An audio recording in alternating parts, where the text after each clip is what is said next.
रात के ठीक 12 बजे कॉलेज के freshman Aryan hostel block C के कमरे में जाग रहा था। ये कमरा अपने भूतिया इतिहास के लिए बदनाम था। चारों ओर सन्नाटा था, सिवाय एक धीमी लयबद्ध आवाज के, जैसे कोई कुर्सी हिल रही हो। लेकिन आर्यन के पास ऐसी कोई कुर्सी नहीं थी। आर्यन ने डरते डरते अपनी टॉर्च उस आवाज की तरफ घुमाई। कमरे के कोने में परछाइयां गहरी हो रही थीं, एक औरत की आकृति बनाते हुए। उसके चेहरे पर लंबे उलझे बाल थे और उसकी खोखली काली आंखें अंधेरे में चमक रही थीं। यहाँ से चले जाओ, उसने फुसफुसाते हुए कहा। उसकी आवाज आर्यन के सिर में गूंजने लगी। आर्यन जड़ होकर बैठा रहा। तभी उसका रूममेट रोहन अचानक दरवाजा खोलकर अंदर आया, जिससे आर्यन चौंक गया। वह आकृति गायब हो चुकी थी। तू अब तक जाग रहा है? रोहन ने झुंझलाते हुए पूछा। आर्यन ने हकलाते हुए कहा, यहाँ कोई था? रोहन हंसते हुए बोला, तूने वो कहानियां सुनी होंगी। रूम नंबर 13 को बंद क्यों किया गया था पता है? यहाँ जो औरत रहती थी वो। रोहन कुछ बोल पाता इससे पहले दरवाजा अपने आप तेज आवाज के साथ बंद हो गया।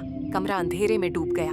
अचानक ठंडी डरावनी हंसी कमरे में गूंजने लगी। आर्यन और रोहन ने बेड की ओर देखा, जहां वह औरत अब बैठी थी। उसके मुड़े तड़े होठों पर एक भयानक मुस्कान थी और उसके दांत धारदार थे। टॉर्च की रोशनी झपकी और बुझ गई।